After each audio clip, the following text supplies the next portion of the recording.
Assalamualaikum. Pada hari ini kita akan membentangkan berkaitan dengan projek perumahan berhampiran di Universiti Malaysia Terengganu. Inilah merupakan satu kerja berbulan bagi kod khusus ECO 4393 ataupun nama subjek adalah perancangan dan penilaian projek yang diajar oleh Dr. Emawati bin Hussein. Saya adalah Muhammad Arif Aiman bin Fazain dengan nomor S59146 bersama rakan seperjuangan saya adalah Ahmad Lufi Hakimi bin Nisamuddin, Hanis Liana binti Dolah dan Nur Hazira binti Ayub. Jadi, pada bahagian saya ini saya akan lebih fokuskan kepada pengenalan.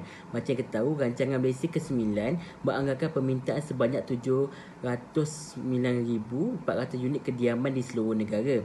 Daripada jumlah tersebut, sebanyak 92.8% adalah rumah baru, manakala 7.2% adalah rumah ganti dan terakhir sekali 61.8% adalah rumah kos sederhana dan tinggi. Gabungan rumah kos rendah dan sederhana adalah untuk golongan miskin yang berbentuk sebanyak 38.2% daripada jumlah keseluruhan tersebut. Daripada jumlah itu terdapat 24,757 unit adalah rumah yang masih belum dibina mengikut rancangan Malaysia terdahulu. Program Perumahan Rakyat memberikan cabaran kepada pembina projek rancangan Malaysia ke-9 iaitu RMK 9 untuk membina rumah-rumah tersebut. Seterusnya, kita akan lebih memberikan fokus kepada kawasan yang akan kita binakan tapak projek pembinaan tersebut lah, iaitu di kawasan Universiti Malaysia Terengganu ataupun di kawasan Kuala Nerus. Okey, kawasan ini adalah mempunyai permintaan yang sangat tinggi. Permintaan rumah sewa di kawasan ini lebih tinggi kerana ketiada tempat untuk menampung pelajar yang berada di kawasan universiti inilah. Jumlah kapasiti di kolej kediaman hanya mampu menampung sekitar 400 mahasiswa sahaja, sementara jumlah populasi yang ada di UMT ada seramai 10,000 mahasiswa. Jadi daripada jumlah tersebut 6,000 lagi perlu mencari rumah sewa dan menyebabkan permintaan rumah sewa sangat tinggi. Permintaan rumah sewa meningkat disebabkan kedua-dua universiti yang berada di kawasan Kuala Nerus inilah, kerana terdapat Universiti Malaysia Terengganu dan Universiti Sultan Zainal Abidin atau UNIZA. Keadaan semakin menjadi mencabar apabila permintaan rumah sewa lebih tinggi daripada jumlah pelajar UMT dan UNIZA yang perlukan rumah tersebut. Maksudnya pelajar lebih ramai daripada kuantiti yang ditawarkan untuk rumah sewa. Okey, pada kali ini kita akan memberikan cadangan berkaitan dengan pembangunan perumahan di kawasan yang kami telah pilih, iaitu di kawasan Kampung Bak Tuju, Kuala Nerus. Kenapa kami pilih ni? Ada justifikasinya. Antaranya ialah justifikasi seperti cadangan untuk membina satu lokasi yang berhampiran di antara dua universiti ini, antara UMT dan UNIZA. Sebenarnya lokasi ini sangat strategik kerana memakan masa hanya 5 hingga ke 6 minit daripada lokasi tersebut untuk sampai ke UNIZA ataupun UMT. Kawasan pembangunan dianggarkan sebanyak ataupun seluas 12 kaki persegi. Pembangunan rumah kawasan perumahan ini termasuklah 80 unit banglo 2 tingkat dengan keluasan 20 kali 70 kaki. Pembangunan perumahan termasuklah 880 unit ni mampu menampung seramai 800 hingga ke 1,000 mahasiswa untuk menetap di kawasan ini. Baiklah, kali ini kita akan menyentuh berkaitan dengan objektif projek pembangunan perumahan kami ini. Yang pertama ialah dapat membantu mahasiswa untuk mempunyai rumah sewa yang berhampir dengan pusat kuliah. Yang kedua ialah dapat menjaga kebajikan mahasiswa daripada menjadi mangsa skema perumahan serta keselamatan mahasiswa terjamin. Dan yang terakhir sekali ialah memastikan penempatan mahasiswa yang menetap berada dalam keadaan yang kondusif dan selesa serta terhindar daripada ancaman dan bahaya. Jadi, antara faktor yang menyebabkan kami ingin menjalankan projek pembinaan di kawasan Kuala Nerus ini adalah melibatkan kawasan ini merupakan kawasan yang berpotensi dengan ekonomi yang tinggi. Yang kedua, dengan adanya projek kami ini, kami mampu memberikan peluang pekerjaan dalam sektor pembinaan dan perkhidmatan kepada penduduk di kawasan ini. Yang ketiga, kawasan ini lebih strategik dengan kawasan di UMT dan UNIZA dengan mudah mendapatkan accessibility ke universiti. Dan yang terakhir, di kawasan ini lebih mudah untuk kami peserta ataupun pelajar mahasiswa untuk mendapatkan kemudahan kenderaan seperti kereta sewa, Maxim dan Grab Car. Okey, baiklah. Baiklah, ini bukan pelan projek bagi pembinaan yang kami akan jalankan, iaitu di kawasan Taman Siswa. Tempat ni kami pilih sebagai Taman Siswa kerana majoriti kami akan merekrut ataupun mengambil mahasiswa saja untuk menetap di kawasan ini. Okey, antara lokasi ini kami telah sediakan tempat-tempat yang menarik, seperti kita menyediakan tapak niaga. Tapak niaga ni kami boleh memanggil orang luar ataupun pelajar sendiri boleh berniaga di kawasan ini. Bersebelahan dengan itu, kami ada juga sediakan dewan besar. Dewan besar ni untuk kegunaan pelajar di kawasan ini, seperti menjalankan program, seperti buatkan forum, menjalankan program, aktiviti riadah, seperti macam-macam lagi program kita boleh buat di kawasan sini. Lepas tu kita ada juga di Masjid Mini. So mahasiswa boleh untuk solat berjemaah di kawasan ini bersama-sama. Bersebelahan dengan masjid juga, kami ada menyediakan kawasan library. Library ni adalah library yang bekerjasama dengan PSNZ UMT untuk kami untuk memudahkan sesi pelajar mendapatkan perkhidmatan perpustakaan di sini. Dan akhir sekali kami menyediakan padang futsal untuk pelajar beriadah pada waktu petang. So untuk menjalankan program ataupun pelan pembangunan projek ini, kami merancang untuk bekerjasama sepenuhnya dengan UMT untuk memudahkan usaha kami, terutamanya dalam melibatkan hal-hal berkaitan dengan fasiliti bagi kemudahan pelajar untuk mendapatkan kemudahan mereka pada masa akan datang. Baiklah, inilah merupakan alternatif seterusnya melibatkan apa yang kami ingin lakukan sekiranya projek perumahan kami tidak dapat dijalankan. Antaranya adalah idea kami ingin membangunkan projek rekreasi dan taman sebagai alternatif pembangunan. Komponen ini termasuklah dengan wujudnya taman yang berkonsepkan taman yang indah, taman permainan kanak-kanak, outdoor gym dan tapak perniagaan. Penyediaan tanaman, kami akan menyediakan tanaman dan ruang yang terbuka pada masyarakat untuk bersantai, berinteraksi, bersukan dan meningkatkan kualiti hidup dan kesetaraan sosial mereka. Dan akhir sekali, dapat memanfaatkan tanah yang terbiar di kawasan Kampung Pok Toyo itu dengan benda-benda yang lebih menarik dan bermanfaat. Pembentangan ini menekankan kepentingan analisis teknikal untuk projek perumahan berhampiran universiti yang disesuaikan khusus untuk pelajar kolej. Analisis ini melibatkan penyelidikan pasaran untuk memahami permintaan perumahan pelajar dan menilai persaingan. Ia juga termasuk analisis lokasi untuk mempertimbangkan berdekatan dengan kampus, kemudahan dan keselamatan. Aspek reka bentuk dan pembinaan memberi tumpuan kepada memenuhi keperluan pelajar dengan saiz apartmen yang bersesuaian, ruang belajar dan kemudahan moden. Pengurusan projek yang berkesan memastikan penyelesaian tepat pada masanya sejajar dengan kalendar akademik. Sementara penilaian risiko mengambil kira perubahan pilihan perumahan dan sekatan peraturan. Dengan menjalankan analisis teknikal yang komprehensif, pemaju boleh membuat perumahan pelajar yang memenuhi keperluan unik pelajar kolej dan meningkatkan pengalaman hidup mereka. Kesimpulannya, menjalankan analisis teknikal yang menyeluruh adalah penting untuk kejayaan projek perumahan berhampiran universiti yang memenuhi keperluan pelajar kolej. Ia melibatkan penyelidikan pasaran, analisis lokasi, pertimbangan reka bentuk dan pembinaan, pengurusan projek dan penilaian risiko. Dengan berhati-hati mempertimbangkan faktor-faktor ini, pemaju boleh membuat perumahan yang memenuhi keperluan pelajar, sejajar dengan keupayaan keuangan mereka dan menyediakan persekitaran hidup yang optimum. Pembentangan ini juga memberi tumpuan kepada strategi pemasaran yang digunakan untuk menarik pembeli atau penyewa berpotensi untuk projek pembinaan perumahan. Perkara pertama termasuk mewujudkan pelan pemasaran komprehensif yang menggabungkan pengiklanan dan promosi yang disasarkan di pelbagai platform. Menggunakan media cetak, radio, TV, papan iklan, media sosial dan mengoptimumkan akses dalam talian melalui pembangunan laman web dan SEO diserlakan. Bekerjasama dengan ejen hartanah menawarkan insentif dan menggunakan pementasan maya atau pemodelan 3D dibincangkan sebagai taktik yang berkesan. Perbentangan ini menekankan kepentingan pendekatan pemasaran multidimensi termasuk strategi luar talian dan dalam talian. Ia menekankan penggunaan pelbagai saluran dan platform seperti pengiklanan web, pemasaran dari mulut ke mulut dan aktiviti jangkauan komuniti. Di samping itu, kepentingan mengadakan acara dan rumah terbuka serta menyediakan pilihan pembiayaan atau peningkatan yang unik dan terselah. Perumahan boleh menjana minat, menarik pembeli berpotensi atau penyewa dan berjaya mempromosikan projek pembinaan ini. Kesimpulannya, perbentangan ini menekankan kepentingan pelan pemasaran komprehensif yang menggabungkan pelbagai strategi untuk menarik minat pembeli atau penyewa.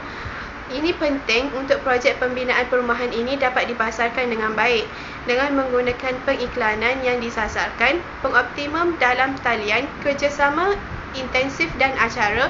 Pembangun dapat mempamerkan faedah dan ciri projek mereka dengan berkesan dan menjana minat di kalangan khalayak sasaran. Berikut merupakan carta organisasi projek pembangunan perumahan Tok Jembal yang diketuai oleh Ahmad Lufi Hakimi bin Hishamuddin sebagai pengarah eksekutif projek, Muhammad Arif Aiman bin Fazail sebagai ketua pembangunan, Nur Hazira binti Ayub sebagai ketua unit pengurusan dan Anis Liana binti Dola sebagai ketua unit audit dalaman.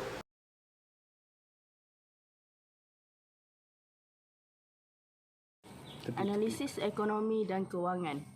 Bagi analisis faedah dan kos, manfaatnya adalah untuk akses yang lebih baik kepada perumahan mampu milik berhampiran kampus UMT dan UNIZA, keadaan hidup yang dipertingkatkan dengan kemudahan dan kemudahan moden, pengurangan tekanan kewangan melalui pilihan perumahan kos efektif, merangsang pertumbuhan ekonomi, penciptaan pekerjaan dan menyokong perniagaan tempatan, menggalakkan integrasi sosial, pertukaran budaya dan rasa kekitaan, menekankan kemampanan dan menggalakkan amalan mesra alam.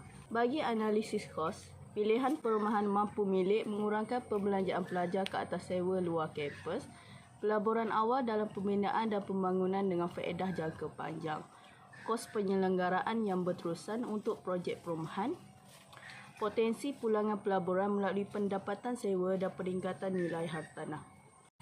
Penyata sumber projek dan penyata kewangan projek. Bagi peruntukan sumber, pasukan projek khusus mengikut pelan projek, satu pasukan arkitek berpengalaman, jurutera dan profesional pembinaan akan ditugaskan untuk mengawasi pembangunan kompleks perumahan pelajar. Pasukan ini telah berjaya menyelesaikan projek serupa pada masa lalu, memastikan kepakaran dan kecekapan tenaga buruh mahir. Projek kami akan mendapat manfaat daripada tenaga buruh mahir yang terdiri daripada kontraktor dan subkontraktor yang mempunyai rekod prestasi yang terbukti dalam pembinaan. Ini memastikan ketersediaan profesional berpengalaman yang boleh menyumbang kepada penyiapan projek yang tepat pada masanya. Bahan binaan dan peralatan yang diperlukan, penyelidikan pasaran yang luas dan penilaian vendor telah dijalankan untuk memastikan ketersediaan bahan binaan dan peralatan berkualiti tinggi pada harga yang kompetitif. Ini akan membantu mengoptimalkan belanjawan pembinaan dan meminimumkan kelewatan. Pembiayaan yang mencukupi. Analisis kewangan yang komprehensif telah dijalankan dan pembiayaan yang mencukupi telah diperoleh daripada pelabur, geran dan pinjaman untuk menyokong pelaksanaan dan penyelesaian projek. Bagi akses kepada tanah atau harta, persetujuan telah dicapai dengan pihak berkuasa tempatan untuk memperoleh tanah yang sesuai untuk pembangunan perumahan. Ini memastikan lokasi yang selamat untuk projek yang mudah diakses oleh populasi pelajar sasaran. Bagi permit dan kelulusan kawal selia, semua permit yang diperlukan dan kelulusan kawal selia yang diperlukan untuk pembinaan dan operasi kompleks perumahan pelajar telah diperolehi. Ini memastikan pematuhan terhadap undang-undang dan peraturan tempatan. Penyata kewangan. Bagi sumber pendapatan, pendapatan sewa daripada unit perumahan pelajar. Berdasarkan analisis penyelidikan dan permintaan pasaran, unjuran pendapatan sewa dari unit perumahan pelajar menunjukkan aliran pendapatan yang kukuh. Ini disokong oleh peningkatan populasi pelajar di kawasan itu dan kekurangan pilihan perumahan yang mencukupi. Potensi pendapatan dari ruang komersial. Kemasukan ruang komersial dalam kompleks perumahan memberi peluang untuk menjana pendapatan tambahan melalui pajakan kepada perniagaan. Ini mempelbagaikan sumber pendapatan dan menyumbang kepada kemampanan kewangan projek. Bagi penajaan atau perkongsian, Perbincangan telah dimulakan dengan perniagaan dan organisasi tempatan untuk penajaan atau berkongsian yang berpotensi. Kerjasama ini dapat memberikan sokongan kewangan dan peluang pendapatan tambahan melalui aktiviti pemasaran bersama dan inisiatif jenama bersama. Grant atau subsidi kerajaan. Projek ini sejajar dengan inisiatif kerajaan untuk mempromosikan perumahan mampu milik untuk pelajar. Akibatnya terdapat peluang yang berpotensi untuk mendapatkan grant atau subsidi kerajaan. Seterusnya, meningkatkan daya maju kewangan projek.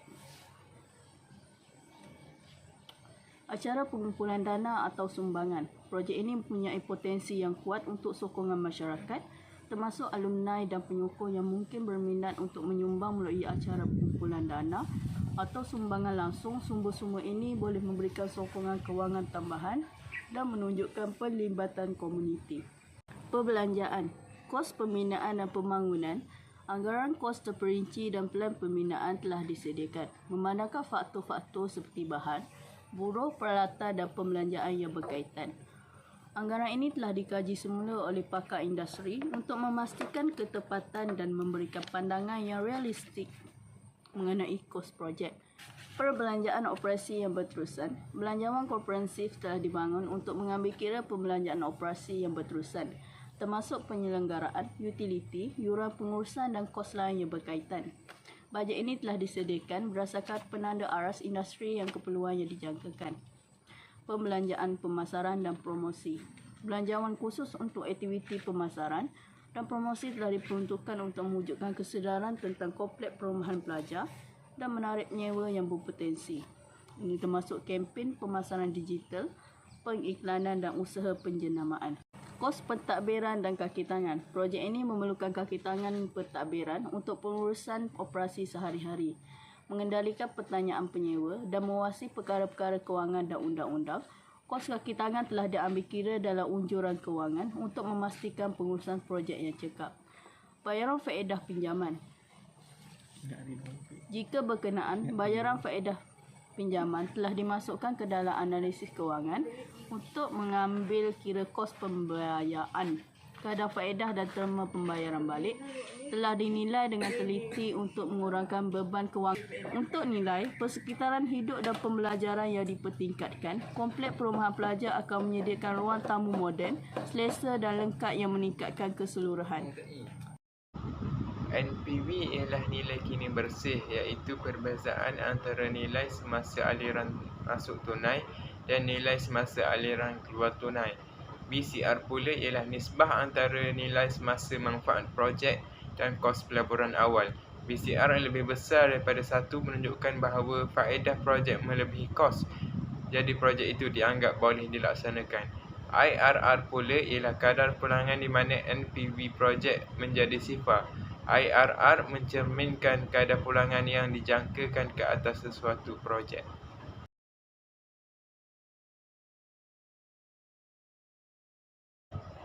NPV kami menunjukkan bernilai positif iaitu sebanyak RM83,082. Oleh itu, projek ini sesuatu yang menguntungkan kerana ia mempunyai keuntungan yang besar dan layak untuk diteruskan. Manakala BCR pula lebih daripada 1 menunjukkan bahawa faedah projek melebihi kos, jadi projek ini dianggap boleh dilaksanakan. Projek kami mempunyai nilai BCR sebanyak 1.415%. Bagi IRR pula melebihi kadar diskaun yang diterima, projek ini dianggap boleh dilaksanakan. IRR bagi projek ini adalah bernilai 0.91%. Oleh sebab itu, projek ini layak untuk diteruskan dan dilaksanakan. Jadi inilah bahagian terakhir daripada saya, iaitu melibatkan dengan kesimpulan. So, berdasarkan kesimpulan yang kami dapat buat, berdasarkan isu yang ada di kawasan kami ini yang kami nak pilih untuk nak menyelesaikan masalah, iaitu melibatkan kadar peningkatan rumah sewa yang semakin meningkat di kawasan Kuala Nerus. Okey, seterusnya kita akan menyentuh berkaitan dengan analisis teknikal. Analisis melibatkan penyelidikan pasaran yang memahami permintaan perumahan pelajar dan menilai pesaing. Ia juga termasuklah analisis lokasi yang mempertimbangkan berdekatan dengan kawasan kampus yang mempunyai kemudahan dan keselamatan. Seterusnya ialah semua pendapatan yang kami peroleh adalah terbahagi pada 5, iaitu pendapatan daripada rumah sewa, pendapatan rumah ruang dan komersial, persaingan dan perkongsian, grant dan subsidi, serta yang kelima adalah pengumpulan dana dan sumbangan. Akhir sekali daripada bahagian kami membuat pengiraan dan kami mendapati bahawa NPM adalah positif, nilai BCR adalah lebih daripada 1, dan nilai IRR melebihi daripada kadar diskaun iaitu 0.91%. Jadi di sini kami bersetuju untuk meneruskan projek kami ini pada masa akan datang. Sekian daripada kami, terima kasih.